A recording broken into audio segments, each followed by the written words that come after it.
logika berpikir kepolisian dan kejaksaan yang menyamakan undangan Maulid Nabi Muhammad SAW dengan hasutan melakukan kejahatan adalah logika sesat dan menyesatkan. Karenanya saya ingatkan kepada jaksa penuntut umum, stop bohong, stop dusta, stop hoax, stop fitnah.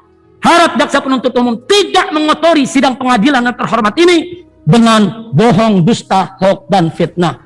Takutlah kalian kepada Allah Subhanahu wa Ta'ala. Melalui sidang ini saya serukan kepada kepolisian dan kejaksaan segera taubat kepada Allah Subhanahu wa Ta'ala sebelum kalian mendapatkan azab Allah Subhanahu wa Ta'ala. Anehnya kerumunan bandara yang tanpa prokes tidak pernah diproses hukum. Dan Menko Polhukam RI Mahfud MD yang mengumumkan dan mempersilahkan massa untuk datang ke bandara tidak dituduh sebagai penghasut kerumunan. Pangdam Jaya, Mayor Jenderal TNI Dudung Abdurrahman di Monas. Dalam acara apel di Monas, tidak ada angin dan tidak ada hujan, tebar ancaman terhadap saya maupun FPI, bahkan menantang perang FPI. Kapolda Metro Jaya, Irjen Polisi Fadil Imran, ancam akan sikat saya dan FPI. Dia menggunakan kata sikat, saya akan sikat itu HRS dan FPI. Jika jaksa penuntut umum punya sedikit rasa malu saja, tidak akan mengangkat kasus tersebut dalam dakwahannya. Namun karena jaksa penuntut umum memang mengalami keterbelakangan intelektual, sehingga urat malunya sudah putus, sehingga hal-hal yang tidak perlu dimasukkan dalam dakwahannya. Saat saya masih berstatus saksi dalam kasus dugaan pelanggaran protokol kesehatan, tapi saya dan keluarga diintai dan dikuntit serta dipepet dan ditembaki, hina hingga 6 pengawas saya diculik dan dibantai dengan brutal dan sadis.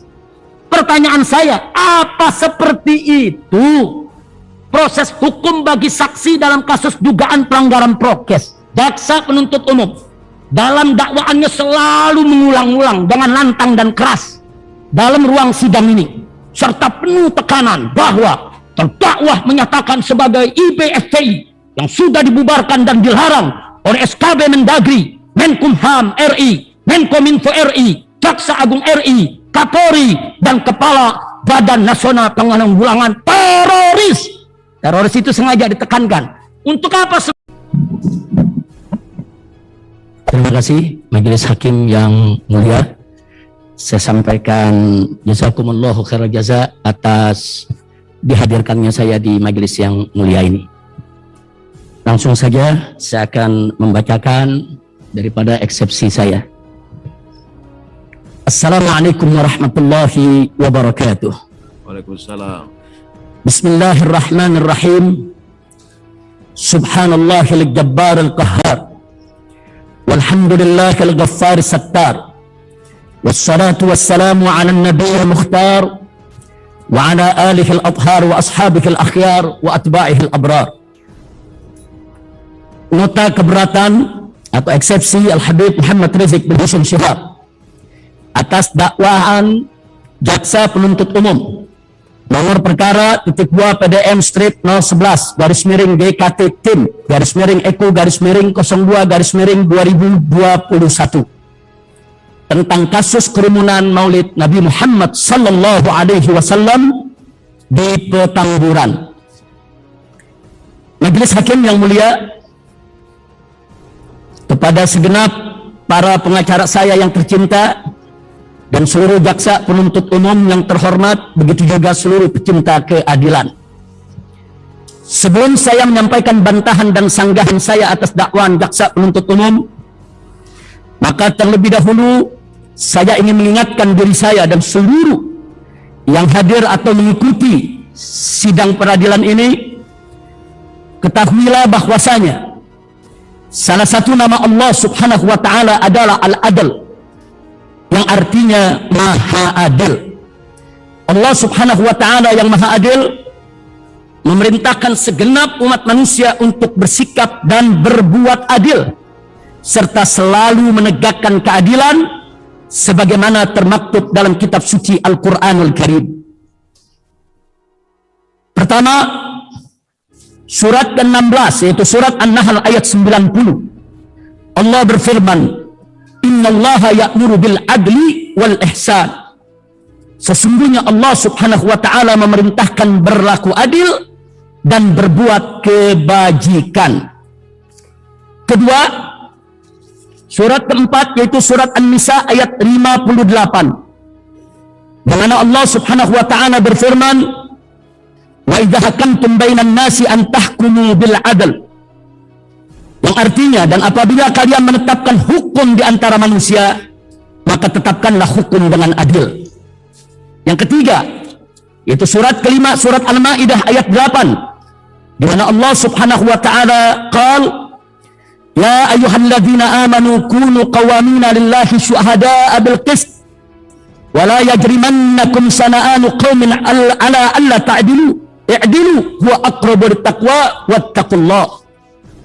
Dalam ayat ini Allah menyatakan, ya ayyuhalladzina amanu, hei orang-orang yang beriman, kunu qawamina lillah, yaitu jadilah kalian orang-orang yang menegakkan kebenaran karena Allah, syuhada'a bil qist, dan jadilah saksi-saksi dengan adil.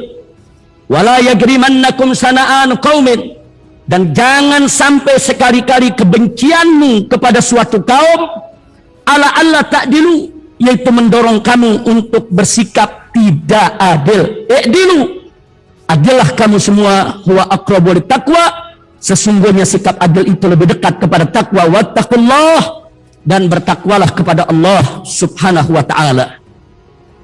Keempat, masih surat Al-Maidah ayat 42. Wallahu Subhanahu wa taala qala, wa in hakamta fahkum bainahum bil qist innallaha yuhibbul muqsitin. Jika kamu memutuskan perkara di antara mereka, maka putuskanlah dengan adil. Sesungguhnya Allah menyukai orang-orang yang adil. Yang kelima, dalam surat ke-6 yaitu surat Al-An'am ayat 152. Wallahu Subhanahu wa ta'ala qala, wa idza qultum fa'dilu walau kana dza qurba. Bila kamu berkata, maka berkatalah dengan adil, walau terhadap kerabat atau orang dekat sendiri. Subhanallah. Jadi keadilan merupakan harga mati yang wajib ditegakkan oleh umat manusia. Dan Allah Subhanahu wa taala yang Maha Adil mengharamkan kezaliman atas zatnya dan atas segenap umat manusia. Allah Subhanahu wa taala yang Maha Adil berfirman dalam hadis qudsi sebagaimana disampaikan oleh Nabi Muhammad sallallahu alaihi wasallam, bahwasanya Allah berfirman, ya ibadi inni haramtu zulma ala nafsi wa ja'altu muharraman bainakum fala tadzalamu. Wahai hamba-hambaku, kata Allah, inni haramtu zulma ala nafsi, sesungguhnya aku mengharamkan kezaliman atas diriku sendiri, atas zatku. Wa ja'altuhu muharraman bainakum, dan aku telah jadikan kezaliman itu sebagai sesuatu yang haram di antara kamu sekalian, wahai hambaku. Fala tadzalamu, maka itu janganlah kamu saling menzalimi. Lalu Rasulullah sallallahu alaihi wasallam menegaskan dalam hadis sahihnya, beliau berkata, iyyakum wadz-zulma fa inna dzulma dzulumatun yaumal qiyamah. Kata Nabi alaihi salatu wasallam, jauhilah oleh kamu sekalian kezaliman, karena kezaliman itu merupakan aneka kegelapan di hari kiamat. Majelis hakim yang mulia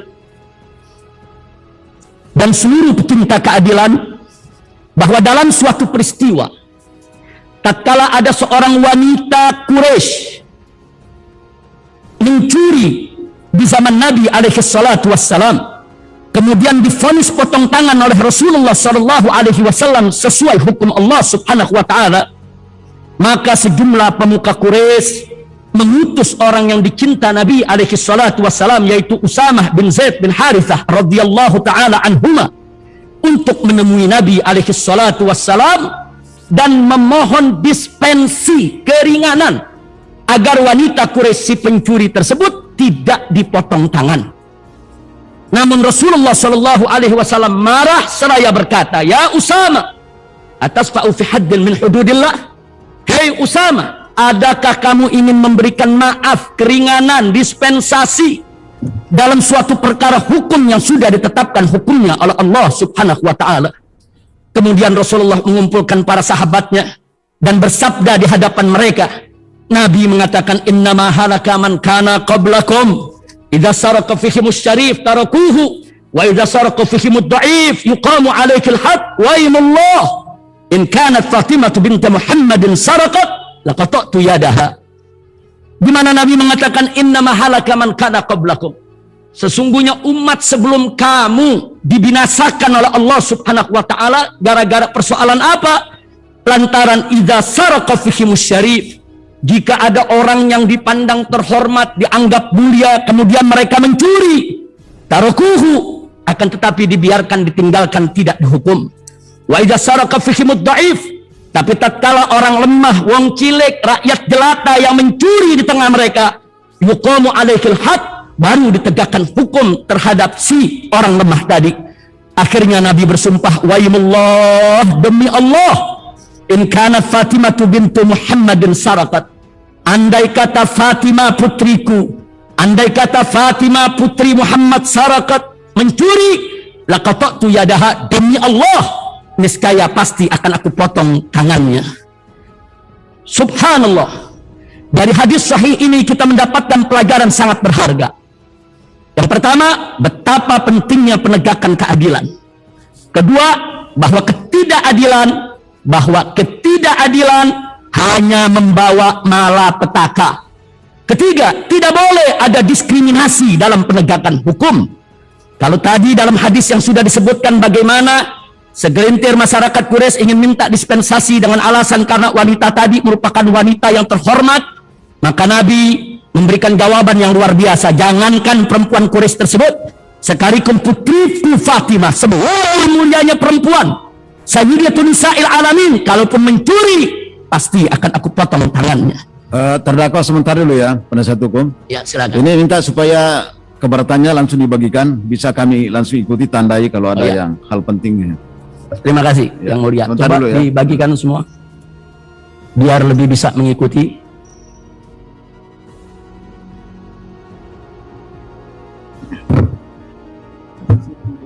Ya, langsung.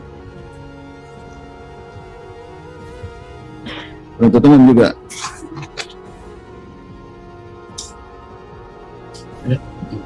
Langsung untuk penuntut umum juga diserahkan di sana. Ada sampai.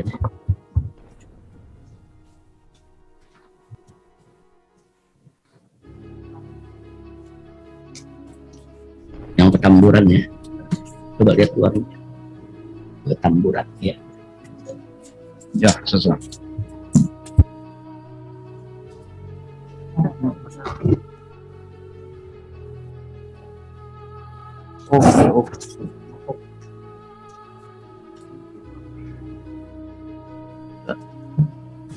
Ya, silakan dilanjut. Ya, terima kasih Majelis Hakim. Saya sudah sampai di halaman 2 paling bawah. Saya lanjutkan. Bismillahirrahmanirrahim. Dari hadis sahih ini kita mendapat pelajaran sangat berharga, antara lain: 1. Betapa pentingnya penegakan keadilan. 2. Bahwa ketidakadilan hanya membawa petaka. 3. Tidak boleh ada diskriminasi dalam penegakan hukum. 4. Betapa adilnya Nabi kita Sayyidina Muhammad sallallahu alaihi wasallam. 5. Betapa agungnya dan mulianya kedudukan Sayyidah Fatimah putri Nabi Muhammad sallallahu alaihi wasallam, sehingga Sayyidah Fatimah radhiyallahu anha dijadikan contoh utama oleh Nabi untuk memberi pesan bahwasanya jangankan wanita Quraisy yang dianggap terhormat, bahkan Fatimah Az-Zahra sekalipun, semua mulianya wanita, pemimpin wanita semesta alam, kecintaan dan jantung hati Nabi sallallahu alaihi wasallam, namun kalau salah tetap harus dihukum. Jadi jelas, justice for all, yaitu keadilan untuk semua, sehingga semua manusia apapun suku, agama, ras dan golongannya wajib diperlakukan dengan adil. Karenanya Majelis Hakim, saya serukan melalui eksepsi ini kepada semua yang mengikuti dan menyaksikan sidang pengadilan ini, termasuk Majelis Hakim yang mulia, seluruh pengacara tercinta, semua jaksa penuntut umum terhormat, dan segenap para pecinta keadilan. Ayo tegakkan keadilan dan lawan kezaliman. Ingat, hari ini kita kumpul di pengadilan dunia, esok kita akan kumpul di pengadilan akhirat. Siapa adil di dunia akan selamat dunia akhirat, siapa zalim di dunia akan binasa dunia dan akhirat. Sekali lagi, ayo tegakkan keadilan dan lawan kezaliman. Selanjutnya kita langsung masuk bab angka Romawi 1, yaitu pendahuluan. Kepada yang mulia Majelis Hakim, kepada yang tercinta seluruh pengacara tim advokasi saya, kepada yang terhormat semua jaksa penuntut umum, kepada yang istimewa segenap pecinta keadilan. Setelah saya membaca dan mencermati dari balik jeruji sel rutan Mabes Polri, bahkan mendengar pembacaan dakwahan jaksa penuntut umum dalam sidang ini terkait kasus kerumunan Maulid Nabi Muhammad SAW di Petamburan, Jakarta Pusat, maka sebagai pendahuluan saya terlebih dahulu menyampaikan keprihatinan yang mendalam atas dakwahan jaksa penuntut umum yang penuh dengan fitnah dan tuduhan keji terhadap saya dan para sahabat saya dari panitia peringatan Maulid Nabi Muhammad SAW di Petamburan yang ditahan bersama saya di rutan Mabes Polri, yaitu Kiai Haji Ahmad Sobri Lubis, Habib Idrus Al-Habsyi, Habib Ali Alatas, Ustadz Haris Ubaidillah, dan Ustadz Maman Suryadi. Majelis Hakim yang mulia, ada ribuan kerumunan, ada ribuan kerumunan dengan ribuan pelanggaran protokol kesehatan atau prokes di tanah air sejak awal pandemi hingga kini. Bahkan banyak dilakukan oleh tokoh nasional, mulai dari artis hingga pejabat, tidak terkecuali menteri dan presiden. Akan tetapi kepolisian dan kejaksaan hanya fokus dan serius pada kerumunan Maulid Nabi Muhammad SAW di Petamburan, yang justru kami gelar Maulid di Petamburan dengan mengikuti prokes dan dihadiri serta dijaga oleh TNI dan Polri. Bahkan Satgas COVID-19 DKI Jakarta ikut menyumbang dan membagikan ribuan masker. Kenapa kepolisian dan kejaksaan begitu sigap, penuh semangat melakukan kriminalisasi Maulid Nabi Muhammad SAW? Padahal saat tak terduga terjadi penumpukan peserta dalam peringatan Maulid di Petamburan karena tingginya antusias umat dan spontanitas kerinduan mereka, sehingga tanpa sengaja terjadi pelanggaran prokes, maka saya bersama panitia Maulid mengaku salah dan memohon maaf secara terbuka kepada segenap masyarakat ketika itu, serta sudah membayar denda sebesar 50 juta rupiah.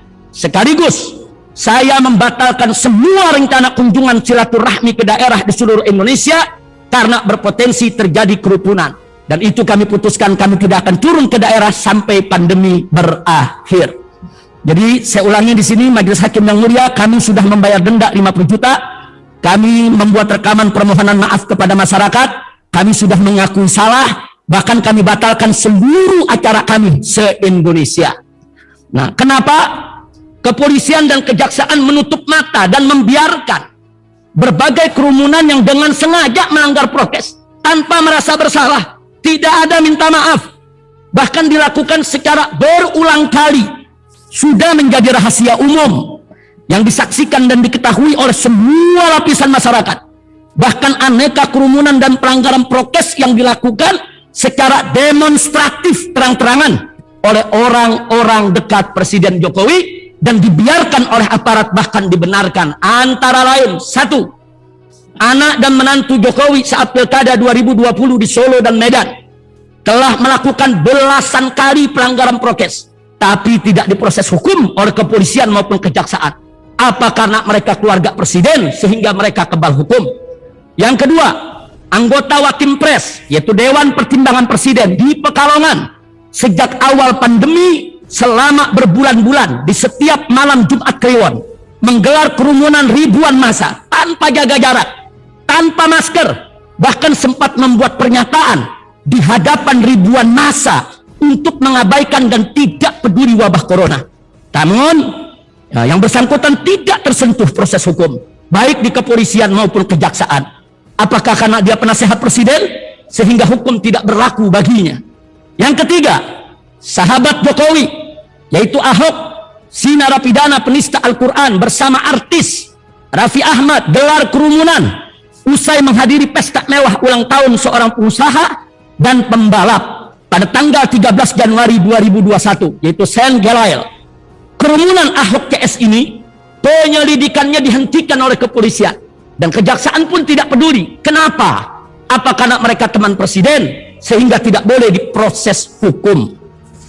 Yang keempat, acara kongres luar biasa KLB Partai Demokrat yang digelar secara ilegal oleh Kepala Kantor Staf Presiden Muldoko yang nyata-nyata membuat kerumunan dengan langgar prokes, bahkan telah menyebabkan terjadinya bentrok fisik sehingga mengganggu ketertiban umum dan mengganggu keamanan di Deli Serdang, Sumatera Utara pada tanggal 5 Maret 2021. Ternyata lagi-lagi dibiarkan oleh kepolisian maupun kejaksaan.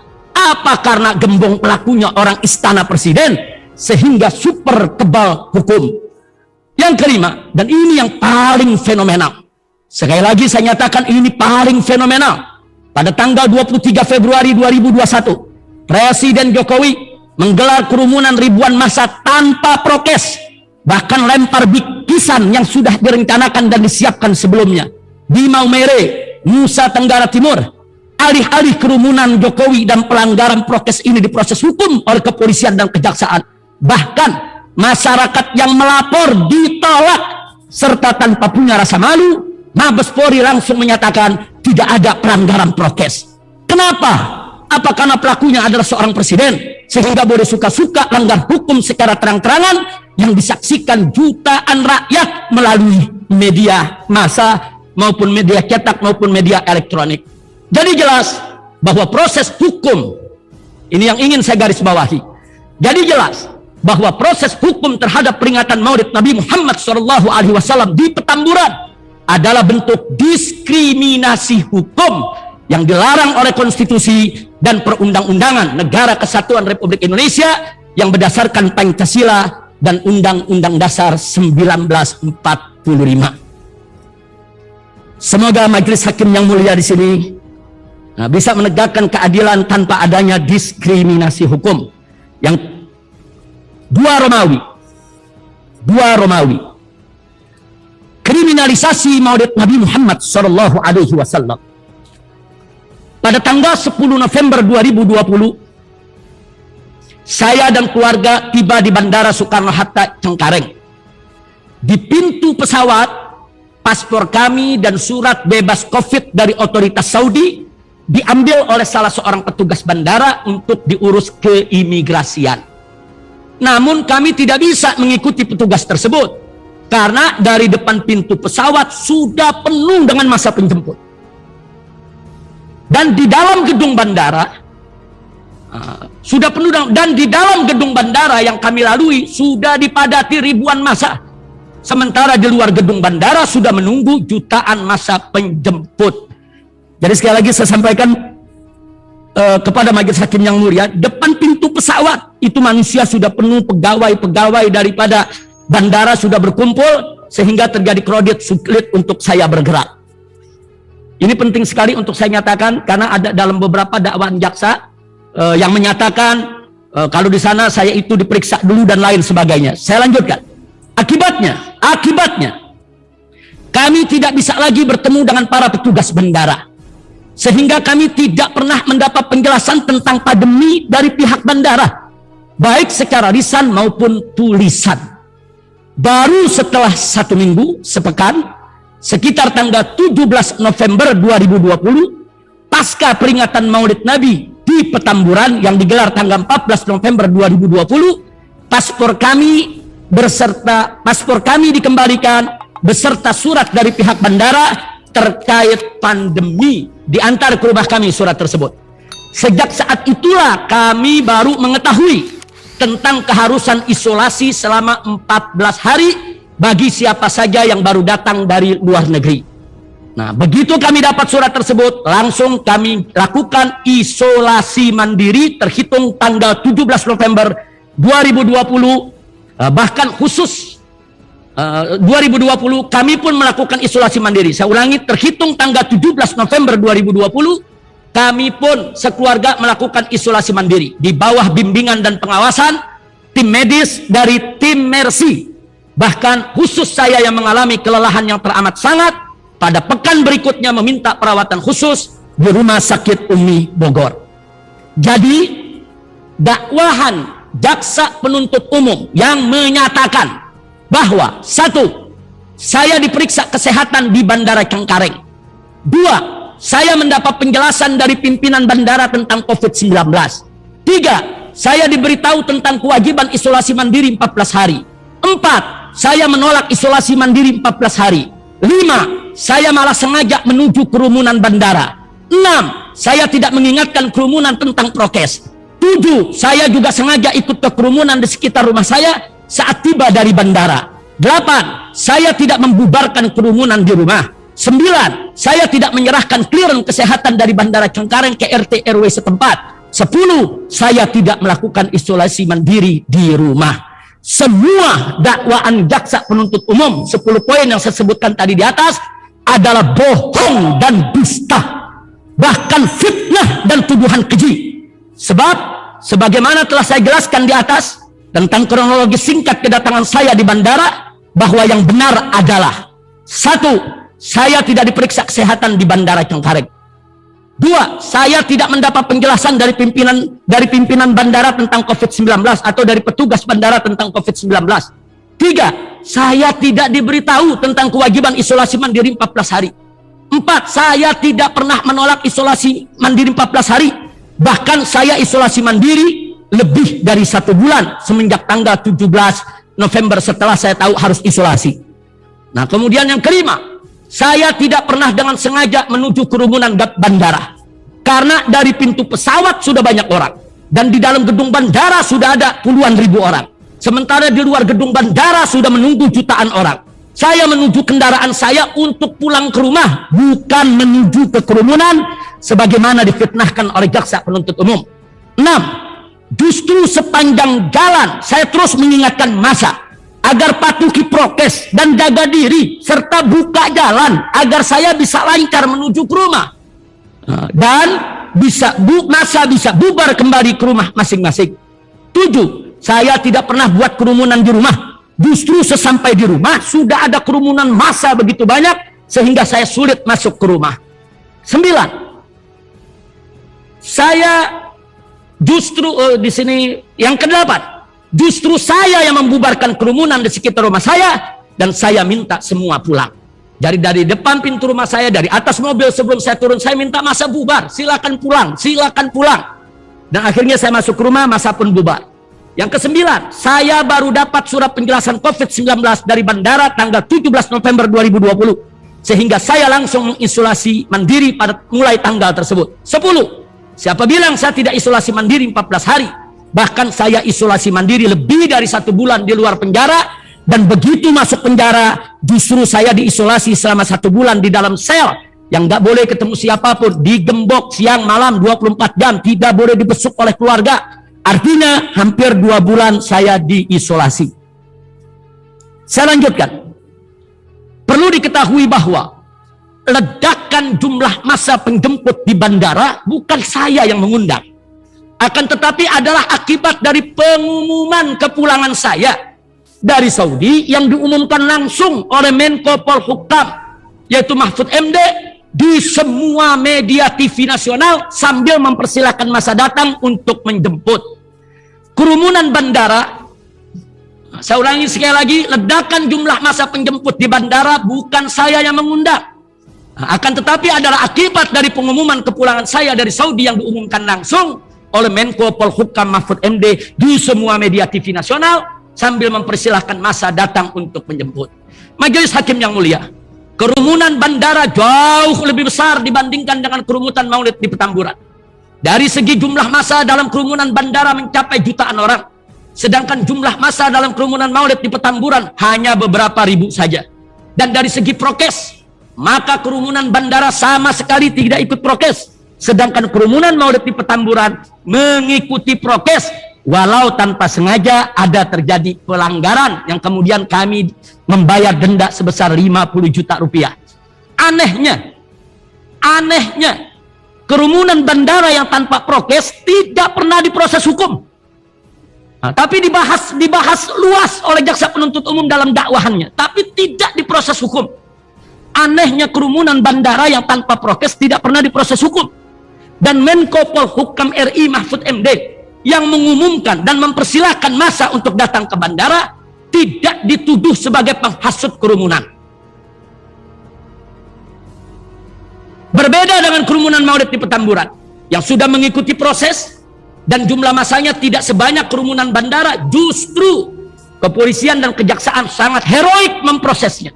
Sehingga saya dan panitia maulid dituduh sebagai penghasut kerumunan serta dijerat dengan pasal hasutan. Disinilah kepolisian dan kejaksaan telah melakukan mufakat jahat dalam menyamakan undangan maulid Nabi Muhammad SAW dengan hasutan melakukan kejahatan.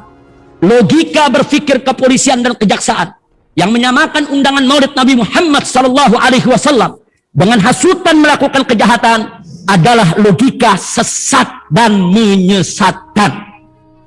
Saya dan panitia maulid mengundang umat datang maulid hanya untuk memuliakan Nabi Muhammad SAW dan untuk menjadikannya sebagai suri tauladan, bukan untuk menghasut umat melakukan kejahatan.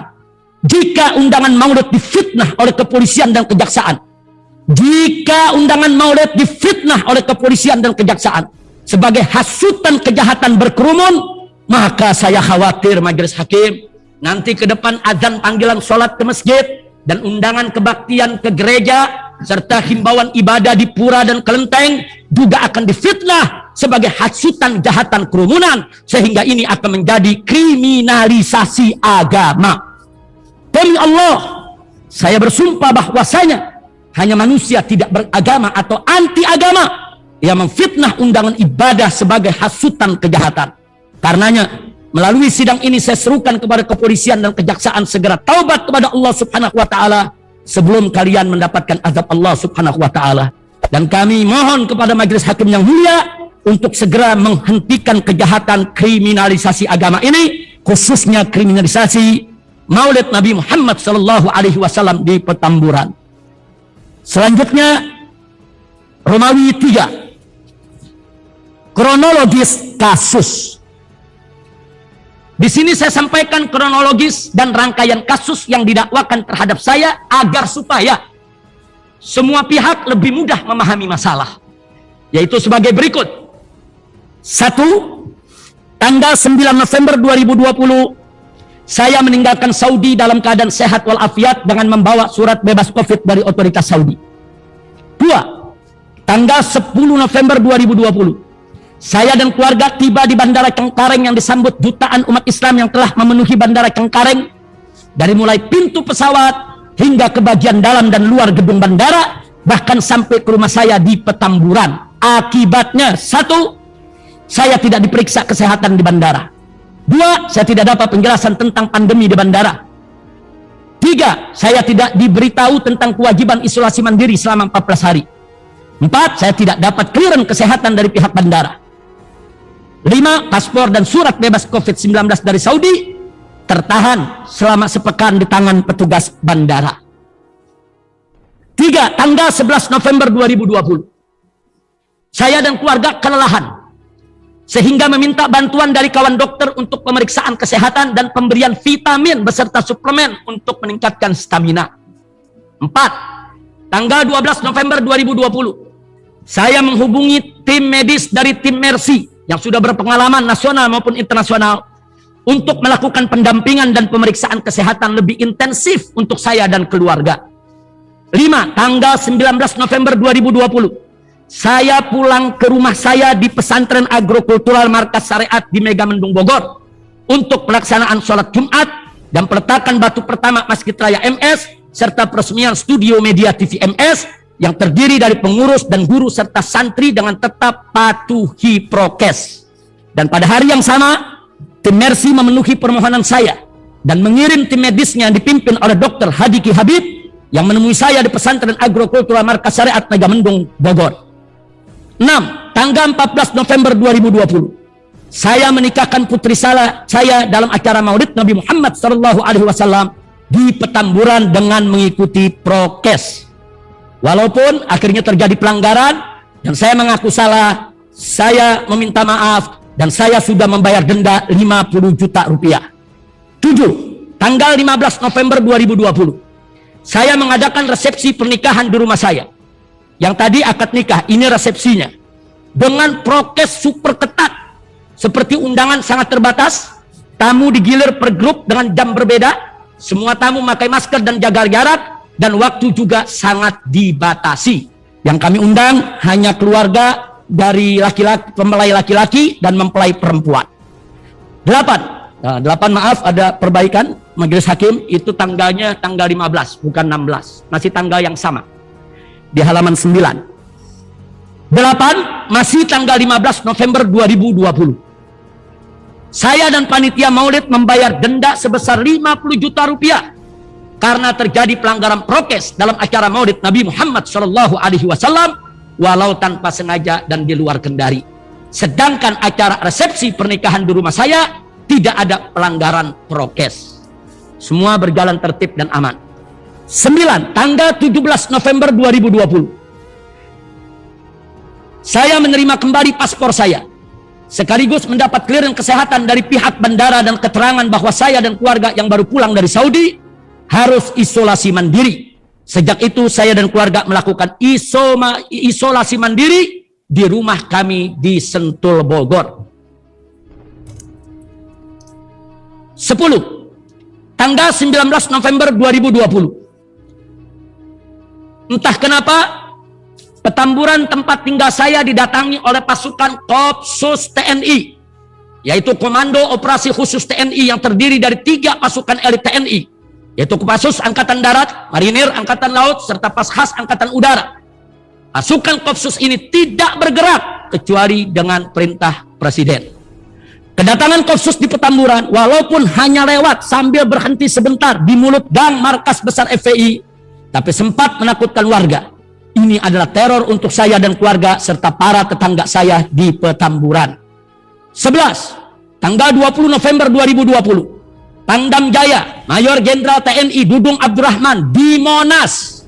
Dalam acara apel di Monas, tidak ada angin dan tidak ada hujan. Tebar ancaman terhadap saya maupun FPI, bahkan menantang perang FPI. Saya tidak pernah tahu apa sebabnya. 12.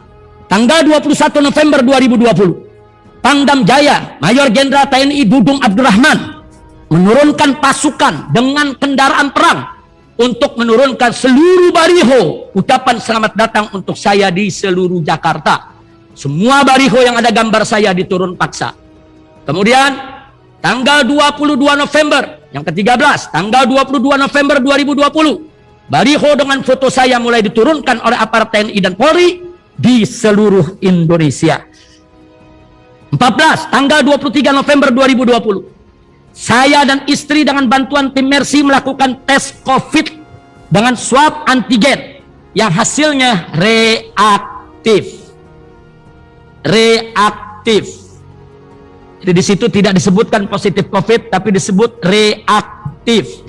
Dan pada saat itu tes COVID dengan swab antigen belum diputuskan oleh Menteri Kesehatan sebagai standar ukur untuk COVID. Keputusan surat Menteri Kesehatan baru turun pada bulan Februari tahun 2021. Baik, saya lanjutkan. Saya dan tanggal 23 November 2020, saya dan istri dengan bantuan tim Mercy melakukan tes COVID dengan swab antigen yang hasilnya reaktif. Atas inisiatif saya dan persetujuan tim Mercy, kami meminta perawatan khusus di Rumah Sakit Umi Bogor karena dekat dengan rumah kami di Sentul, sekaligus rekam medis kami selama ini ada di rumah sakit tersebut. 15. Tanggal 24 November 2020, saya dan istri secara resmi menjalani perawatan di Rumah Sakit Umi dan sengaja perawatan tersebut kami rahasiakan agar tidak ada yang besuk sehingga tidak mengganggu perawatan, sekaligus supaya tidak menimbulkan kehebohan di tengah masyarakat. 16. Tanggal 25 November 2020, banyak kerabat dan sahabat yang menanyakan kondisi saya dan istri. 17. Tanggal 26 November 2020, kami membuat rekaman tentang kondisi kami yang jauh membaik dibanding awal masuk Rumah Sakit Umi. Serta rekaman tersebut kami kirim khusus buat kerabat dan sahabat agar mereka tenang. Agar mereka tenang, bukan mereka onar. 18. Tanggal 27 November 2020, Rumah Sakit Umi dibanjiri aneka karangan bunga dari para pengirim yang tidak jelas, berisikan pesan dengan satu framing, yaitu HRS positif COVID. Padahal siang hari itu saya baru menjalankan tes PCR COVID yang hasilnya ialah lebih akurat daripada tes swab antigen. Lagi pula, Saat itu tes swab antigen belum diputuskan oleh pemerintah sebagai standar akurat tes COVID-19. Tanggal 28 November 2020. Saya mohon izin ke Rumah Sakit Umi untuk pulang dan melanjutkan perawatan di rumah. 20. Tanggal 29 November 2020. Saya mendapat kabar dari tim Mercy bahwa hasil tes PCR menyatakan bahwa saya positif COVID dan wajib melanjutkan isolasi mandiri di bawah pengawasan tim Mercy hingga sembuh. Jadi saya menjalankan perawatan di Petamburan, kemudian perawatan di Sentul, kemudian dirawat di rumah sakit, keluar dari rumah sakit, langsung lanjut ikut isolasi mandiri. Makanya tadi saya katakan saya melakukan isolasi mandiri lebih dari 1 bulan, bukan hanya sekedar 14 hari. 21.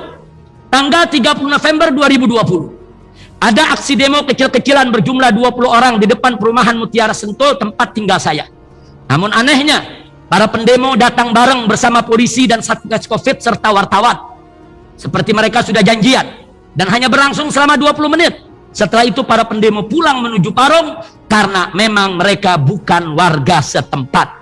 Demo ini hanya rekayasa aparat untuk mengesankan seolah ada keonaran akibat saya merahasiakan pemeriksaan di Rumah Sakit Umi, padahal mereka yang keluar-keluar sendiri dan ribut sendiri serta heboh sendiri.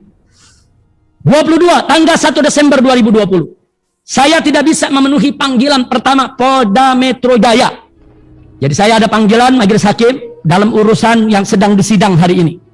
Jadi kerumunan Petamburan, saya dipanggil oleh Polda Metro Jaya untuk diperiksa pada tanggal 1 Desember.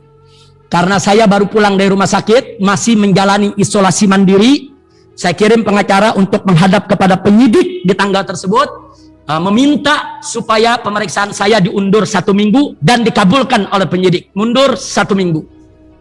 Jadi tanggal 1 Desember saya tidak bisa memenuhi panggilan pertama Polda Metro Jaya untuk pemeriksaan sebagai saksi, bukan sebagai tersangka, sebagai saksi. Pada saat itu dalam kasus kerumunan Maulid di Petamburan, karena saya masih dalam perawatan sekaligus isolasi mandiri. 23. Tanggal 3 Desember 2020. Kapolri Jenderal Polisi Idham Aziz umbar ancaman keras terhadap saya dan FPI yang sampai hari ini data digitalnya ada di semua medsos maupun di media TV nasional yang mainstream. Data digital itu belum dihapus.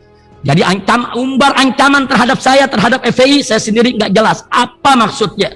Tanggal 4 Desember 2020, Kapolda Metro Jaya Irjen Polisi Fadil Imran ancam akan sikat saya dan FPI. Dia menggunakan kata sikat, saya akan sikat itu HRS dan FPI. Nah, jadi ini dilakukan tanggal 4 Desember. Kemudian nomor 25, tanggal 7 Desember. Rentetan ini sengaja saya sebutkan supaya jadi jelas. Ini rentetan kenapa saya ada di kursi terdakwah pada hari ini. Tanggal 7 Desember, jam 10 pagi. Jadi di sini ada tambahan Pak Hakim, antara 24-25, antara tanggal 4 sampai tanggal 7. Itu ada tanggal 6, tapi tengah malam. Tanggal 6 jam 10, saya minta izin kepada tim Mercy. Saya ingin dirawat, menjalani isolasi mandiri, pindah keluar kota, itu ke Kerawang. Karena di Sentul banyak teror, kemudian banyak tamu yang mau datang, kita nggak enak hati menolaknya. Nah karena itu tanggal 6 kami keluar kota, jam 11 malam. Jam 11 malam saya ajak keluarga semua menuju keluar kota supaya dapat alam asri untuk melanjutkan isolasi mandiri. Saya lanjutkan. Tanggal 7 Desembernya, pagi dini hari, sekitar jam setengah 1 pagi. Tiba-tiba ketika kami sedang menuju tempat peristirahatan, kami dikejar, kami dipepet, kami ditembaki. Nah, kami tidak pernah tahu siapa mereka sebetulnya. Akhirnya 6 pengawal kami diculik. 6 pengawal kami diculik pada malam itu. Nah kemudian besok paginya jam 10 pagi, karena kami nggak tahu siapa yang menculik, kami tidak pernah menuduh itu polisi atau siapapun. Kami hanya mengatakan orang tak dikenal. Jam 10 pagi, saya masih belum bisa memanggili panggilan kedua sebagai saksi. Karena saya masih harus istirahat pemulihan kesehatan di luar kota. Apalagi di pagi dini hari tersebut, saya dan keluarga baru saja mendapatkan serangan brutal dari gerombolan orang tak dikenal yang menembaki rombongan kami dan menculik 6 pengawal kami. Tapi akhirnya Polda Metro Jaya memberi waktu hingga tanggal 14 Desember untuk pemeriksaan sebagai saksi. Jadi kami tidak pernah mangkir, kami tidak pernah lari dari panggilan. Jadi kami minta izin dan diizinkan tanggal 14 jam 10 pagi tersebut agar tanggal 14 menghadap untuk diperiksa sebagai saksi dalam kasus kerumunan Maulid Nabi Muhammad SAW di Petamburan. Majelis Hakim yang mulia, mohon izin sebentar, nanti terdakwa akan melanjutkan karena ada sidang satunya lagi, Habib Hanif dari salah satu pengacara akan mendampingi. Ya. Rumah sakit Umi. Ada pengacara di sini mau keluar. Ya, silakan. Ya. Ya. Terima kasih yang mulia. Ini lanjutan kepada terdakwa. Terima kasih. Ya, lanjut silakan. Ya, terima kasih. Tanggal 7 Desember 2020 jam 12 siang, Kapolda Metro Jaya Irjen Polisi Fadil Imran bersama Pangdam Jaya Maijen TNI Dudung Abdurrahman menggelar siaran pers yang mengakui bahwa yang mengintai dan menguntit saya dari Sentul hingga Tol Kerawang adalah anggota Polda Metro Jaya, dan mengakui bahwa mereka yang membunuh 6 laskar FPI yang mengawal saya dan keluarga. Alhamdulillah mereka mengakui, karena kalau mereka tidak mengetahui sampai kiamat pun kami tidak tahu siapa yang menyerang kami. Ini bantuan Allah Subhanahu wa taala. 26 tanggal 9 Desember 2020. Polda Metro Jaya langsung menjadikan saya sebagai tersangka tanpa panggilan dan tanpa pemeriksaan lagi. Langsung diumumkan di media saya sebagai tersangka, bahkan mengancam akan jemput paksa. Padahal kami sudah punya perjanjian dengan penyidik untuk hadir diperiksa tanggal 14 Desember.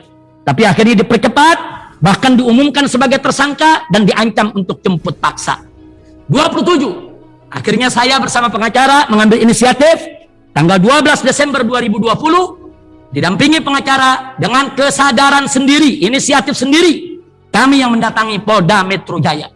Kemudian sampai di Polda Metro Jaya kami langsung ditangkap dan langsung ditahan hingga saat ini. Selama 1 bulan dalam sel penjara, saya diisolasi sendirian dalam sel yang 24 jam digembok dan tidak boleh dibesuk keluarga, bahkan tidak boleh ditegur oleh warga tahanan lain walaupun ada di sel sebelah sekalipun.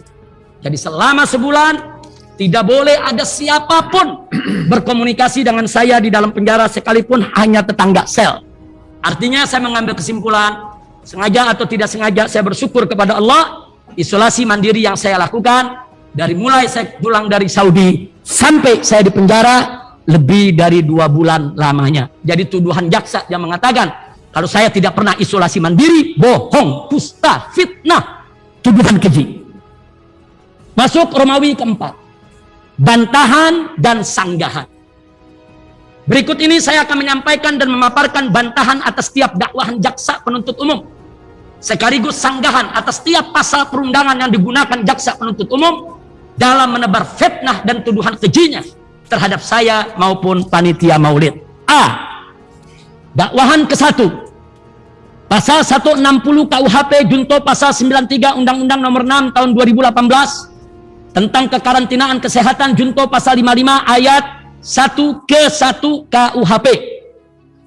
Dengan pasal 160 KUHP ini, jaksa penuntut umum memfitnah saya dan panitia maulid bahwa saat kami mengundang maulid Nabi Sallallahu Alaihi Wasallam, kami sedang menghasut masyarakat untuk melakukan kejahatan pidana atau melakukan pembangkangan atau melakukan kekerasan terhadap penguasa atau melakukan kekerasan terhadap petugas sehingga terancam hukuman penjara 6 tahun. Dan dengan pasal 93 Undang-Undang Nomor 6 Tahun 2018 tentang kekarantinaan kesehatan, jaksa penuntut umum menuduh saya dan panitia maulid tidak mematuhi penyelenggaraan kekarantinaan kesehatan, bahkan telah menghalang-halangi penyelenggaraannya sehingga menyebabkan kedaruratan kesehatan masyarakat. Lalu dengan pasal 55 ayat 1 ke 1 KUHP, jaksa penuntut umum ingin menguatkan fitnah dan tuduhan kejinya bahwa saya dan panitia maulid telah melakukan atau menyuruh atau turut serta dalam kejahatan pidana. Bahkan sejak awal pandemi, saya ingin sampaikan di sini, bahwa sejak awal pandemi, kami, saya dan kawan-kawan di Front Pembela Islam selalu secara proaktif ikut mengkampanyekan protokol kesehatan dan senantiasa mengajak umat agar patuh kepada protokol kesehatan. Di sini saya bersumpah demi Allah bahwa saat saya dan panitia maulid mengundang umat untuk hadiri acara maulid Nabi Muhammad SAW di Petamburan, kami tidak pernah menghasut umat, kami tidak pernah menghasut masyarakat untuk melakukan kejahatan atau melakukan pembangkangan atau melakukan kekerasan terhadap penguasa maupun petugas. Dan kami juga tidak pernah melawan atau menghalang-halangi penyelenggaraan kekarantinaan kesehatan, serta kami pun tidak pernah menyebabkan kedaruratan kesehatan masyarakat dan tidak pernah juga melakukan atau menyuruh atau turut serta dalam kejahatan pidana apapun terkait acara Maulid Nabi Muhammad SAW yang kami gelar. Bahkan dalam surat yang dikirim oleh panitia Maulid ke berbagai instansi terkait acara Maulid tersebut, di sana dicantumkan bahwa Maulid akan patuhi protokol kesehatan. Kami saat mengadakan peringatan Maulid Nabi Muhammad SAW telah menyerukan prokes dengan sekaligus membagikan masker dan sanitizer serta menjaga jarak jamaah yang hadir. Bahkan tatkala terjadi pelanggaran prokes tanpa sengaja karena antusias jamaah sehingga yang hadir di luar dugaan, maka kami langsung mengaku salah dan meminta maaf secara terbuka serta membayar denda di keesokan harinya 50 juta rupiah. Denda itu langsung majelis hakim, malam kami maulid tanggal 14 malam, 15 pagi kami sudah membayar kena teguran dan kami sudah menyelesaikan denda 50 juta rupiah. Sekaligus kami umumkan membatalkan semua rencana acara ke daerah di seluruh Indonesia agar tidak terulang lagi pelanggaran prokes. Jadi jelas bagi kami bahwasanya dakwahan ke-1 jaksa penuntut umum adalah upaya jahat untuk kriminalisasi maulid dan untuk memenjarakan saya bersama panitia maulid, dan dakwaan ke-1 terlalu mengada-ngada karena pelanggaran prokes bukan kejahatan, sehingga jika sudah dikenakan denda tidak boleh lagi untuk dipidanakan. Karenanya kami mohon kepada majelis hakim yang mulia untuk membatalkan demi hukum dakwaan ke-1 tersebut demi tegaknya keadilan, karena saya telah membayar denda tunai 50 juta rupiah. B. Dakwahan kedua, pasal 216 ayat 1 KUHP junto pasal 55 ayat 1 ke 1 KUHP. Dengan pasal 216 ayat 1 KUHP ini, jaksa penuntut umum lagi-lagi memfitnah saya dan panitia maulid, bahwa kami difitnah melawan atau mencegah atau menghalang-halangi atau menggagalkan tugas pejabat yang bertugas mengawasi atau mengusut atau memeriksa perbuatan pidana, sehingga terancam penjara 4 bulan 2 minggu, dan penggunaan pasal 55 ayat 1 ke 1 KUHP dalam dakwaan kedua untuk memperkuat fitnah dan tuduhan keji bahwa saya dan panitia maulid telah melakukan atau menyuruh atau turut serta dalam tindak kejahatan pidana. Kami tegaskan di sini bahwasanya saat pelaksanaan acara Maulid Nabi Muhammad SAW di Petamburan dihadiri dan dijaga oleh TNI dan Polri, bahkan Satgas Covid DKI Jakarta menyumbang ribuan masker untuk masa yang hadir. Bahkan ada kiriman dari Polda Metro Jaya sumbangan 1000 masker atas nama Dirintel Polda Metro Jaya. Jadi tidak benar jika saya dan panitia maulid melawan, mencegah, menghalang-halangi, menggagalkan tugas pejabat yang mengawasi jalannya acara Maulid Nabi Muhammad SAW tersebut. Dengan demikian sangat jelas bahwa jaksa penuntut umum telah memutarbalikkan fakta untuk tujuan jahat, yaitu kriminalisasi maulid demi memenjarakan saya dan panitia maulid. Sehingga sudah seyogianya lah majelis hakim yang mulia, kami mohon untuk membatalkan dakwaan kedua demi menghentikan kejahatan jaksa penuntut umum dan demi untuk menegakkan keadilan. C. Dakwahan ketiga, Pasal 93 Undang-Undang Nomor 6 Tahun 2018 tentang kekarantinaan kesehatan, junto pasal 55 ayat 1 ke 1 KUHP. Bantahan dan sanggahan terhadap pasal-pasal ini telah kami paparkan dalam bantahan dan sanggahan terhadap dakwaan ke-1. Jadi tidak kami ulangi lagi. D. Dakwahan keempat, pasal 14 ayat 1 Undang-Undang Nomor 4 Tahun 1984 tentang wabah penyakit menular, junto pasal 55 ayat 1 ke 1 KUHP.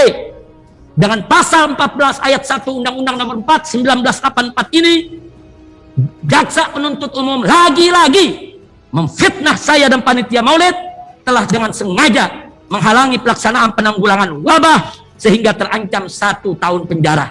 Bantahan dan sanggahan kami terhadap dakwaan keempat ini sama dengan bantahan dan sanggahan kami terhadap dakwaan kedua. Jadi tidak kami ulangi lagi. E. Dakwahan kelima, pasal 82A ayat 1 junto pasal 59 ayat 3 huruf C dan D Undang-Undang Nomor 16 garis miring tahun 2017 tentang penetapan Perpu Nomor 2 tahun 2017 tentang perubahan atas Undang-Undang Nomor 17 tahun 2013 tentang Ormas menjadi undang-undang, junto pasal 55 ayat 1 ke 1 KUHP, junto pasal 10 huruf B KUHP, junto pasal 35 ayat 1 KUHP. Dengan pasal 82A ayat 1 Undang-Undang Nomor 16 tahun 2017 ini, jaksa penuntut umum secara licik dan jahat ingin menuduhkan saya dan panitia maulid sebagai pengurus ormas dalam persidangan ini. Padahal saya maupun panitia maulid saat ini diadili sebagai individu, bukan sebagai pengurus ormas. Lagi pula ormas yang dimaksud oleh jaksa penuntut umum yaitu FPI, Front Pembela Islam, sudah dibubarkan dengan SKB 6 pejabat setingkat menteri. Sekali lagi saya ulangi bahwa kehadiran saya di sini dihadiri sebagai individu, bukan sebagai pengurus ormas. Dan pasal 59 ayat 3 Undang-Undang Nomor 16 tahun 2017 digunakan jaksa penuntut umum untuk memenuhi nafsu jahatnya agar saya dan panitia maulid dikategorikan sebagai pengurus ormas yang melakukan tindak kekerasan dan mengganggu ketertiban umum dan ketentraman serta merusak fasilitas umum dan fasilitas sosial, juga mengambil alih wewenang penegak hukum. Padahal majelis hakim yang mulia, padahal acara Maulid Nabi Sallallahu Alaihi Wasallam di Petamburan berlangsung aman dan tertib dari awal hingga akhir, tidak ada kekerasan dan tidak ada perusakan fasum ataupun fasos, serta tidak mengganggu ketentraman maupun ketertiban umum. Adapun penggunaan pasal 55 ayat 1 ke 1 KUHP lagi-lagi untuk memposisikan saya dan panitia maulid sebagai pihak yang melakukan atau menyuruh atau turut serta dalam kejahatan pidana. Dan sadisnya, jaksa penuntut umum gunakan pasal 10 huruf B KUHP agar saya dan panitia maulid bisa dikenakan sanksi hukum pencabutan hak dan perampasan barang. Lebih gilanya, pencantuman pasal 35 ayat 1 KUHP dalam dakwahan kelima ditujukan untuk mencabut atau merampas dari saya dan panitia maulid hak-hak antara lain: 1. Hak mata pencaharian, 2. Hak bekerja dan jabatan, 3. Hak politik memilih dan dipilih, 4. Sampai hak perwalian anak. Jadi saya lihat ini dakwahan jaksa sudah ngawur ngidul, penuh nafsu jahat yang luar biasa, dan ini tidak boleh dibiarkan. Karena itu adanya dakwaan kelima yang muncul belakangan. Pada saat awal saya diperiksa, dakwaan ini tidak ada. Saya sampaikan kepada majelis hakim awal pemeriksaan di penyidik, dakwaan ini tidak ada. Dakwaan ini muncul belakangan, begitu dakwaan saya terima, kita baca, muncul pasal ini. Adanya dakwaan kelima yang muncul belakangan semakin meyakinkan bahwa kriminalisasi maulid sangat politis dengan tujuan jahat untuk menghabisi saya dan kawan-kawan. Itulah sebabnya jaksa penuntut umum dalam dakwaannya selalu mengulang-ulang dengan lantang dan keras dalam ruang sidang ini, serta penuh tekanan bahwa terdakwa menyatakan sebagai IPFPI yang sudah dibubarkan dan dilarang oleh SKB Mendagri, Menkumham RI, Menkominfo RI, Jaksa Agung RI, Kapolri, dan Kepala Badan Nasional Penanggulangan Teroris. Teroris itu sengaja ditekankan. Untuk apa semua itu? Untuk mempengaruhi majelis hakim dan mempengaruhi masyarakat, serta untuk memberikan kesan bahwa saya adalah pimpinan ormas terlarang dan berbahaya. Saya nyatakan di sini, satu, benar bahwa saya adalah imam besar Front Pembela Islam yang merupakan organisasi resmi saat acara Maulid di Petamburan. Dua, bahwa organisasi FPI saat terjadi pelanggaran prokes di Petamburan belum dibubarkan, apalagi dilarang. Tiga, bahwa organisasi FPI tidak pernah dibubarkan atau dilarang melalui mekanisme pengadilan sebagaimana amanat Undang-Undang Ormas, melainkan melalui SKB 6 pejabat singkat menteri yang dipaksakan secara politik. Empat, bahwa saya dan panitia Maulid saat ini diadili sebagai individu, bukan sebagai pengurus ormas. Lima, bahwa jaksa penuntut umum yang terus mengulang-ulang bahwa terdakwa menyatakan sebagai IBFPI yang sudah dibubarkan dilarang adalah merupakan upaya jahat untuk mendramatisir dan mempolitisir sekaligus mengkriminalisasi saya dan mengkriminalisasi panitia Maulid, bahkan mengkriminalisasi peringatan Maulid itu sendiri. Selain itu, dakwaan jaksa penuntut umum juga menebar fitnah dan tuduhan keji terhadap ormas FPI, yaitu sebagai berikut. Satu, bahwa masa berlaku SKT, surat keterangan terdaftar, berakhir sejak 20 Juni 2019, sehingga menurut jaksa FPI tidak boleh lagi melakukan kegiatan seperti terlibat dalam acara peringatan Maulid Nabi di Petamburan pada tanggal 14 November 2020. Dua, menurut jaksa organisasi FPI sering melakukan pelanggaran hukum yang melibatkan anggota dan simpatisan FPI di berbagai daerah, dan jaksa mengajukan 13 bukti, yaitu 13 kasus pelanggaran hukum oleh anggota dan simpatisan FPI. Saya nyatakan di sini sebagai bantahan dan sanggahan. Satu, bahwa SKT, surat keterangan terdaftar, bukan kewajiban. Menurut undang-undang bukan kewajiban.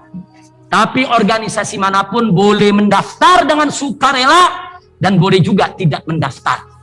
Sehingga ormas yang tidak mendaftar sekalipun tetap sah sebagai sebuah organisasi dan boleh melakukan kegiatannya selama belum dibubarkan atau dilarang oleh pemerintah. Semua ormas, baik yang punya SKT maupun tidak, dilindungi oleh konstitusi dan perundang-undangan. Jadi di sini jelas majelis hakim, jaksa penuntut umum, maaf, saya pandang sangat dungu dan pandir. Soal SKT saja tidak paham. Lalu dengan kedunguan dan kepandirannya mencoba menyebar hoak dan fitnah, yaitu melalui dakwahan tersebut. Kedua, sidang ini adalah sidang kasus kerumunan pelanggaran prokes, bukan sidang pembubaran ormas FPI. Saya ulangi, sidang ini adalah sidang kasus kerumunan pelanggaran prokes, bukan sidang pembubaran ormas FPI ataupun tentang sidang pelanggaran anggota atau simpatisan FPI di masa lalu. Jadi jaksa penuntut umum jangan ngawur ngidul bicara yang tidak ada kaitannya dengan kasus sidang ini, karena hanya buang waktu sekaligus menggelikan dan menjijikkan. Tiga, bahwa jaksa penuntut umum sangat lucu. Kok kesalahan oknum anggota FPI ditimpahkan kepada organisasi FPI? Apa boleh kesalahan oknum jaksa seperti Pinangki yang korupsi lalu ditimpahkan kepada semua jaksa? Seperti kepada jaksa penuntut umum yang hadir dalam sidang saat ini, atau ditimpahkan kepada institusi kejaksaan? Tentu tidak boleh. Oknum jaksa yang salah, ya dia yang dihukum. Institusi kejaksaan tidak boleh untuk disalahkan. Nah, jadi harap jaksa penuntut umum memakai akal sehat di dalam membuat dakwahan, jangan ngawur ngidul. Keempat, bahwa jaksa penuntut umum lebih lucu lagi. Kok kesalahan simpatisan FPI juga ditimbahkan kepada organisasi FPI? Waduh, hancur tatanan hukum. Kalau logika berpikir yang diungkapkan oleh jaksa ini merupakan, yaitu kalau jaksa penuntut umum ini akalnya nyungsep semacam ini, maka hancur lebur tatanan hukum kita, ya ikhwan. Karena di dunia manapun yang namanya simpatisan tidak bisa dilibatkan dengan organisasinya. 5. Bahwa 13 kasus pelanggaran hukum yang dilakukan anggota dan simpatisan FPI di berbagai daerah sudah selesai dipertanggungjawabkan melalui keputusan pengadilan yang inkrah. Mana ada hukum di dunia yang kesalahan simpatisan ditimpakan kepada pihak yang diidolakan sang simpatisan tersebut. Semestinya jika jaksa penuntut umum punya sedikit rasa malu saja, tidak akan mengangkat kasus tersebut dalam dakwaannya. Namun karena jaksa penuntut umum memang mengalami keterbelakangan intelektual sehingga urat malunya sudah putus, sehingga hal-hal yang tidak perlu dimasukkan dalam dakwaannya. Maaf majelis hakim yang mulia, sebenarnya saya enggan menanggapi dakwahan ini, khusus persoalan ini. Namun karena jaksa penuntut umum punya niat jahat untuk memfitnah FPI dan melecehkan anggota beserta simpatisannya, maka saya memandang perlu untuk memaparkan aneka kegiatan kemanusiaan FPI yang luar biasa, baik di dalam maupun di luar negeri. Kalau jaksa menyampaikan 13 bukti pelanggaran yang dianggap sebagai 13 kesalahan, saya mampu untuk menghadirkan ribuan bukti aktivitas kemanusiaan yang dilakukan FPI selama 22 tahun.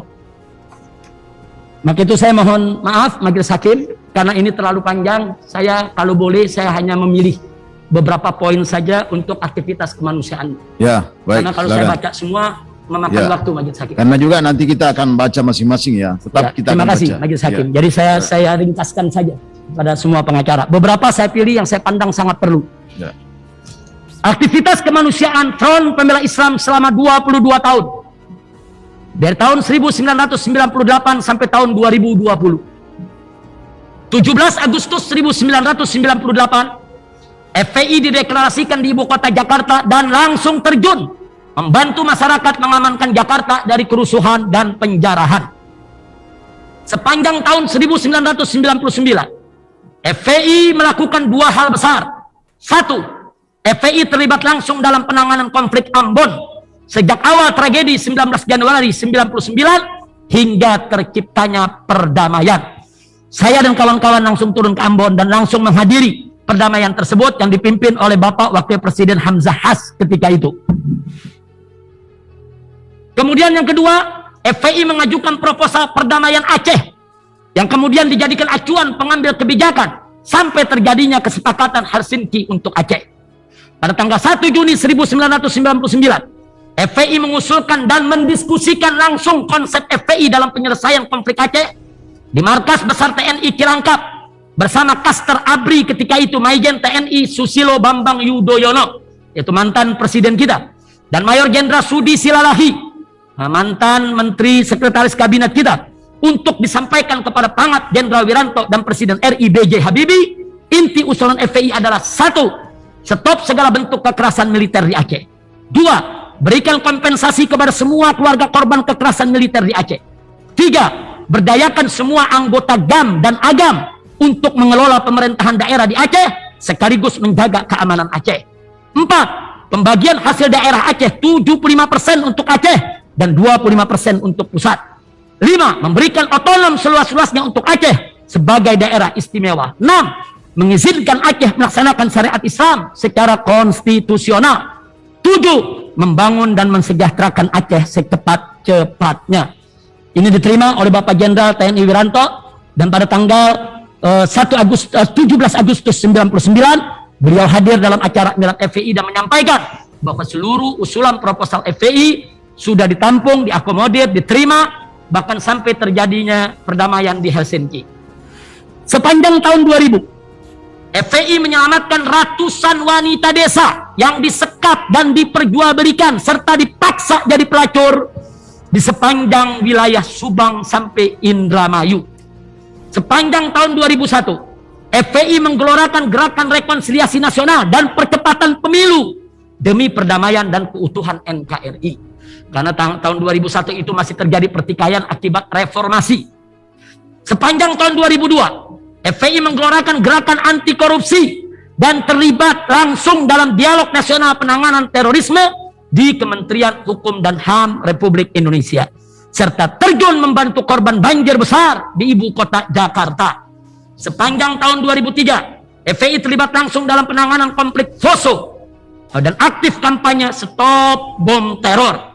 Kami kampanye di mana-mana supaya tidak ada lagi peledakan, tidak ada lagi orang yang menggunakan bom dengan alasan apapun.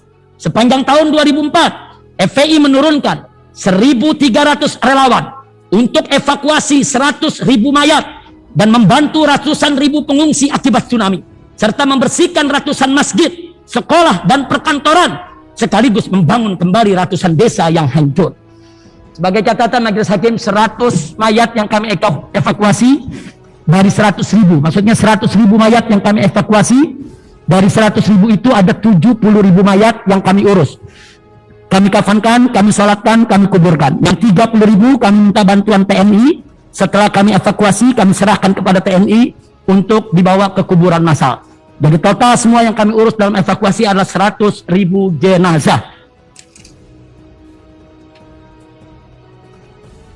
Nah, karena itu saya tidak mau lagi bacakan yang Januari sampai April. Di situ tertera kegiatan apa saja di Aceh yang kami lakukan. Semuanya tertera. Nah, kemudian singkat saja, tahun 2005, 2006 dan seterusnya kami melakukan berbagai macam, yaitu penanggulangan bencana. Dari mulai Aceh, Medan, Padang, kemudian sampai ke Sulawesi, begitu juga sampai ke Papua, sampai ke Bali, sampai ke berbagai daerah. Kami membangun sekolah-sekolah darurat, kami membangun perkampungan-perkampungan darurat, dan seterusnya yang tidak bisa saya sebutkan satu persatu karena terlalu banyak. Ini baru yang Dewan Pimpinan Pusat, belum yang Dewan Pimpinan daerah maupun cabangnya. Nah, langsung ke halaman 18 paling bawah. Tanggal 28 Desember 2020, 2 hari sebelum FPI dibubarkan, FPI masih sempat turun membantu korban tanah longsor di Ciamis dan membantu korban banjir di Subang dan Indramayu.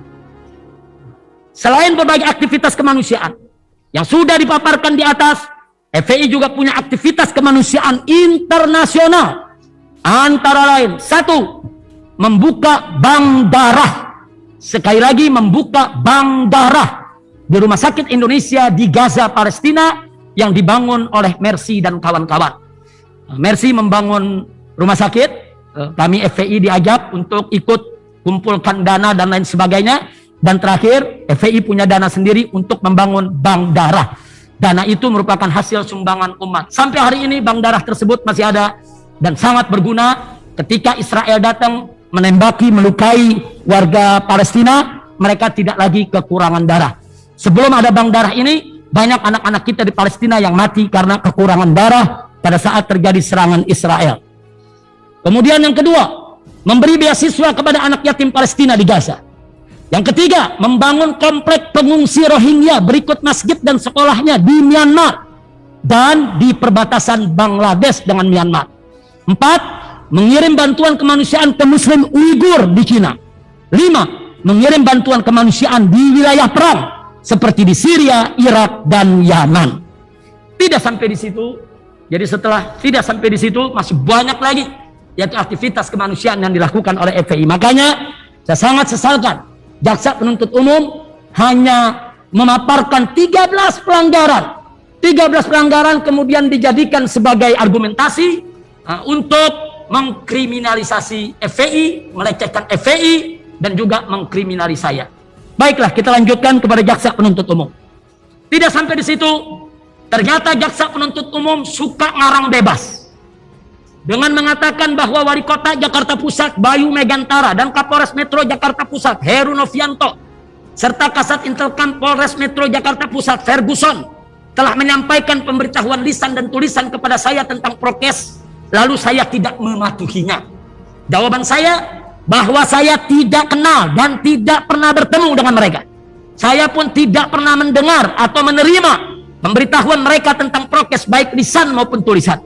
Dan saya tidak tahu apakah mereka menemui panitia maulid atau tidak.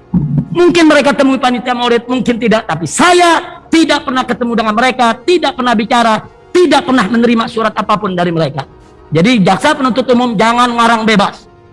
Jadi jaksa penuntut umum sekali lagi jangan mengarang cerita yang penuh kebohongan, sehingga dakwahan jaksa penuntut umum tidak lebih dari berita hoax yang penuh bohong dan dusta. Lalu jaksa penuntut umum pun memfitnah saya, membuat rekaman undangan maulid Petamburan saat ceramah di Tebet dan mengunggahnya di YouTube. Lagi-lagi jaksa penuntut umum berbohong dan berdusta serta memfitnah.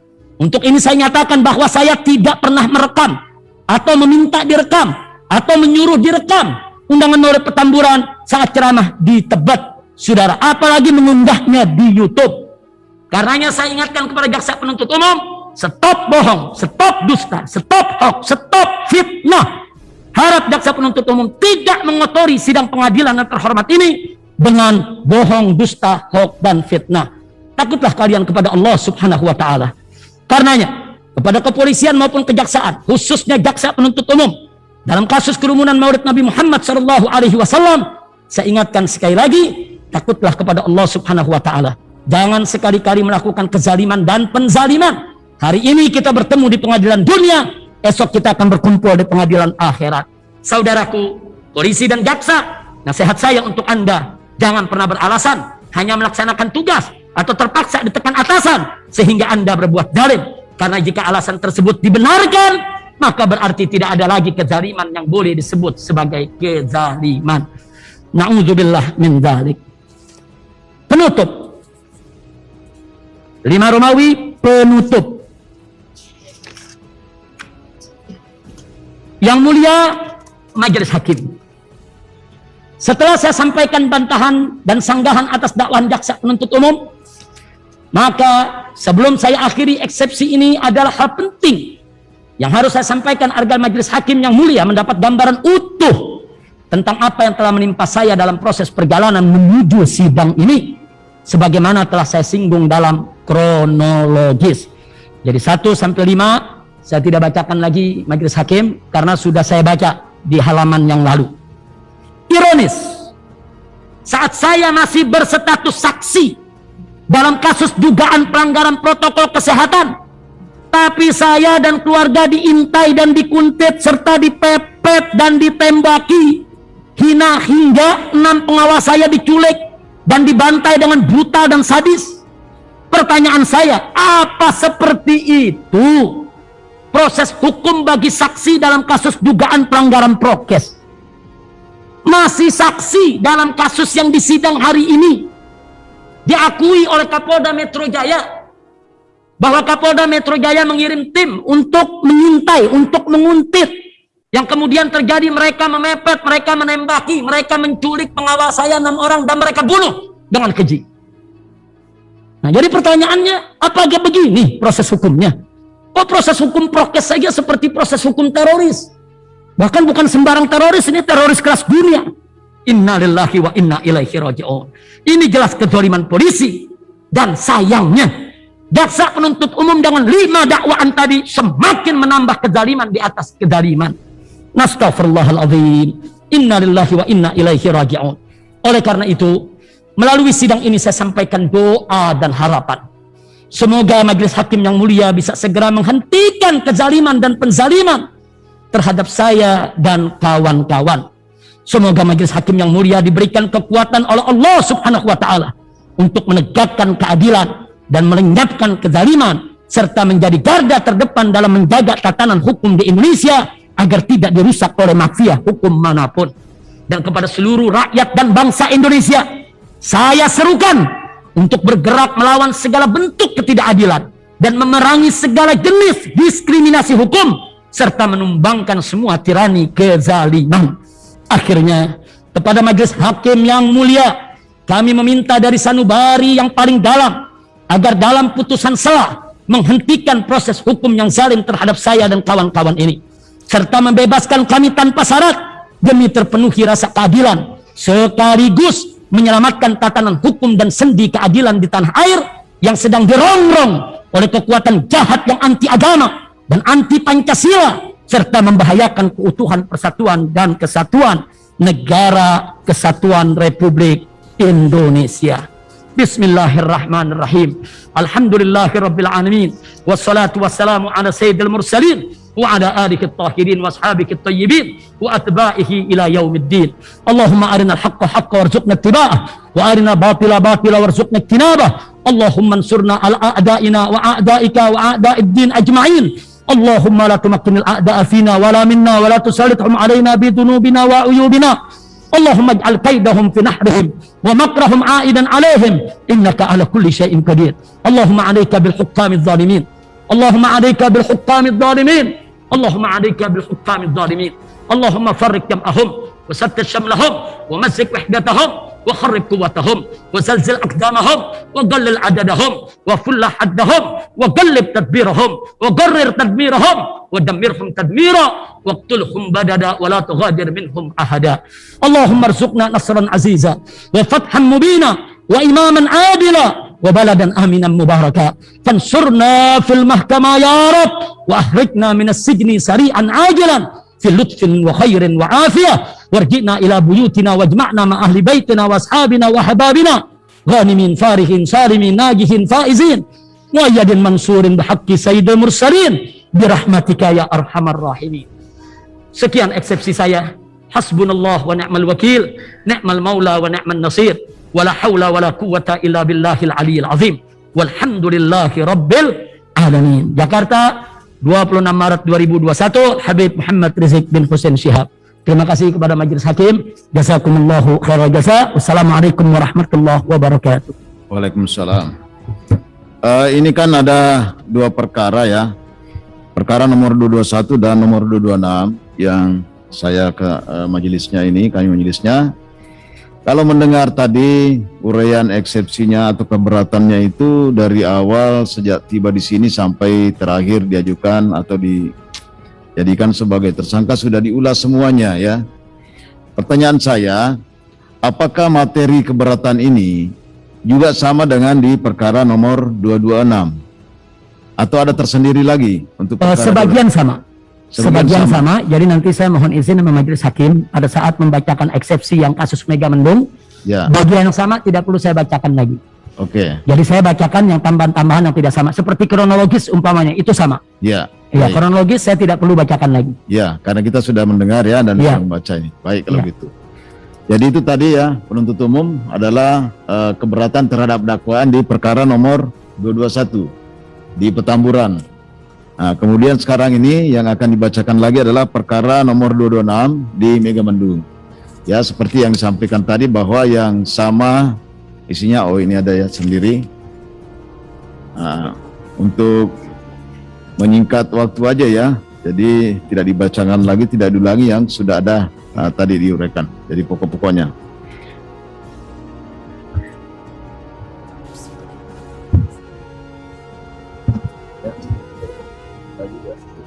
Menunjuk majelis. Ya. Karena tim jaksa penuntut umumnya berbeda, sehingga kami beberapa ada yang berganti majelis. Berganti. Ya, baik, silakan. Akan kami panggil yang. Silakan. Ya.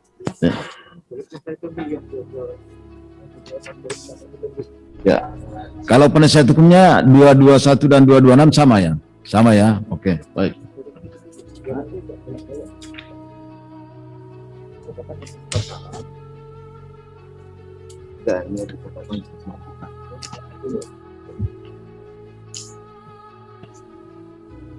Maaf Majelis Hakim, sekedar informasi, nanti eksepsi yang akan saya baca hanya Romawi 2 dan Romawi 4. Ya. Jadi Romawi 1, 3, dan 5 itu sama.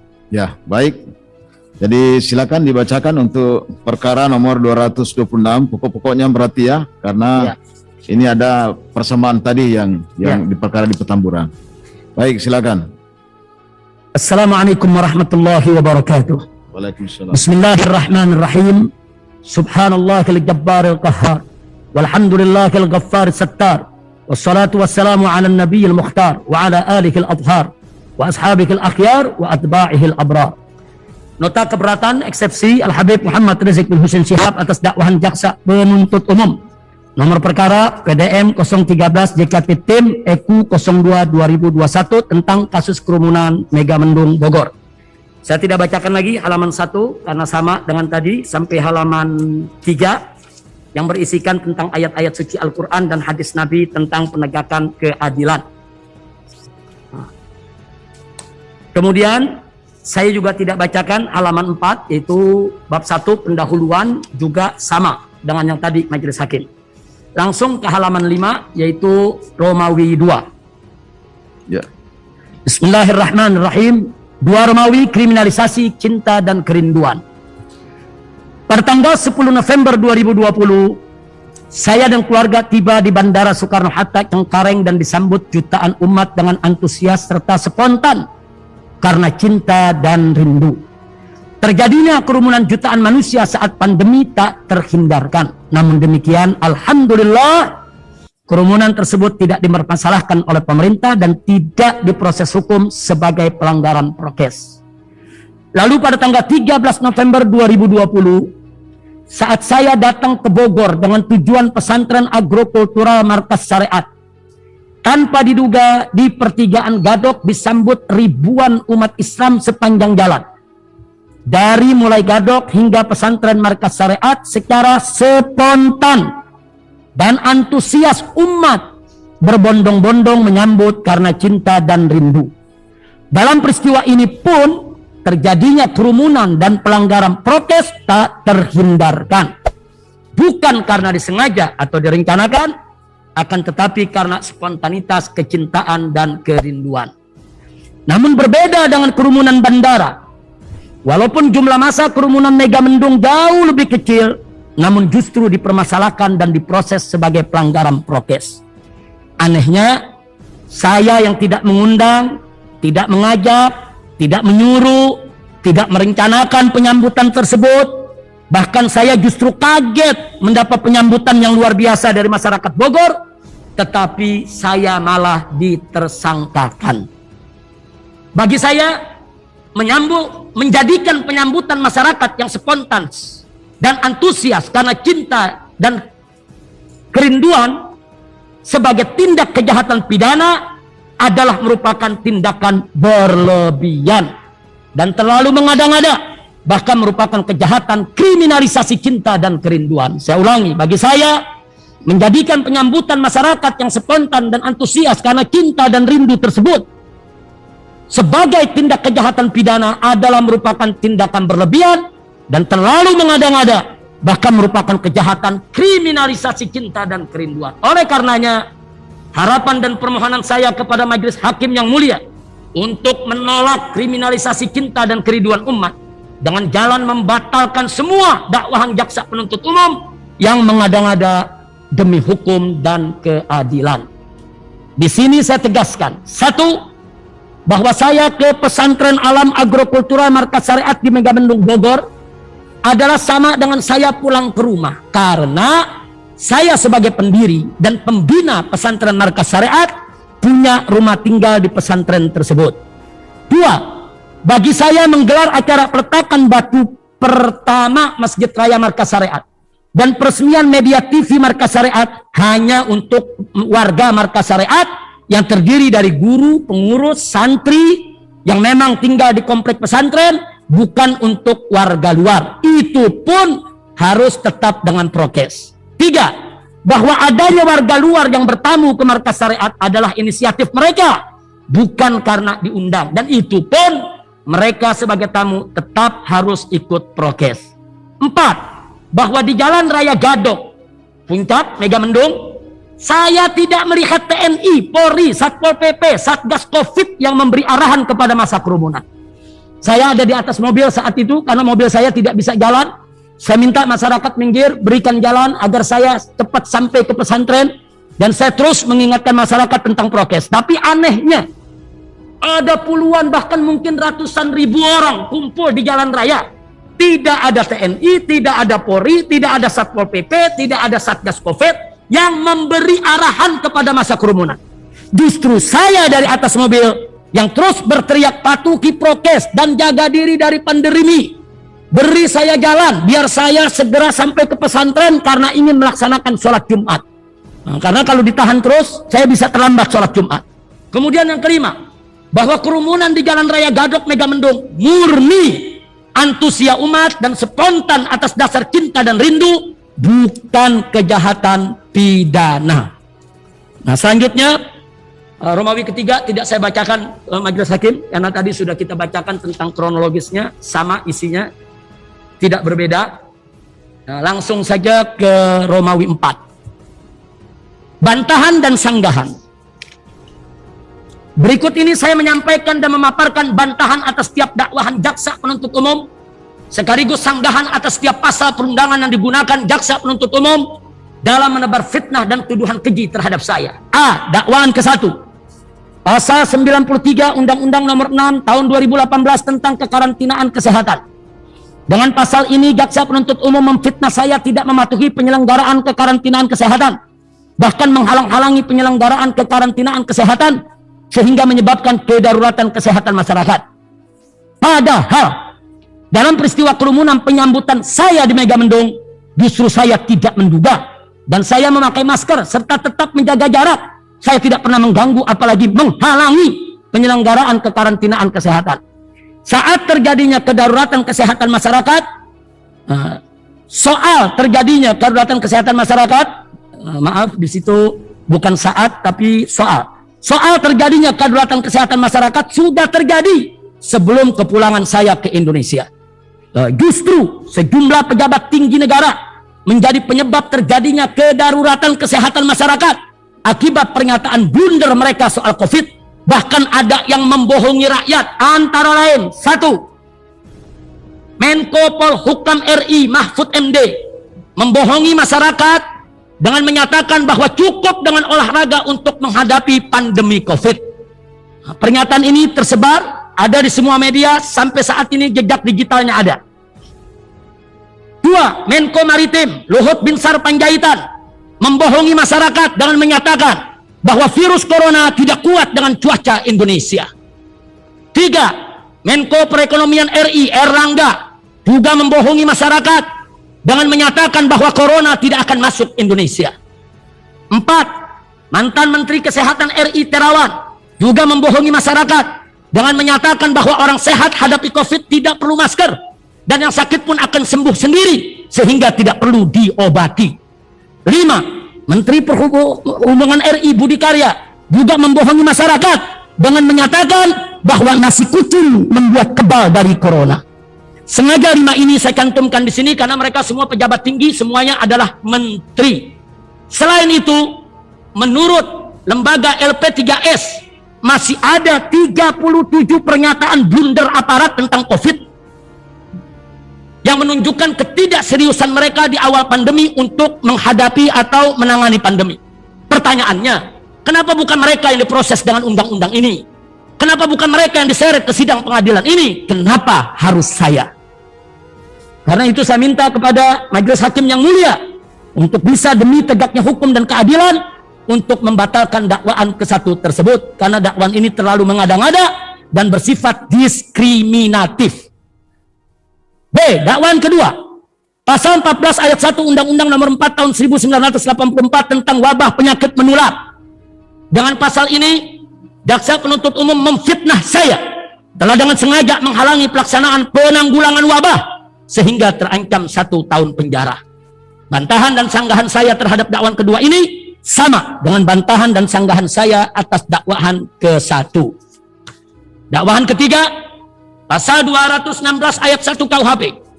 Dalam pasal ini, jaksa penuntut umum memfitnah saya melakukan perlawanan, yaitu melawan atau mencegah atau menghalang-halangi atau menggagalkan tugas pejabat yang bertugas mengawasi atau mengusut atau memeriksa perbuatan pidana sehingga terancam penjara 4 bulan 2 minggu.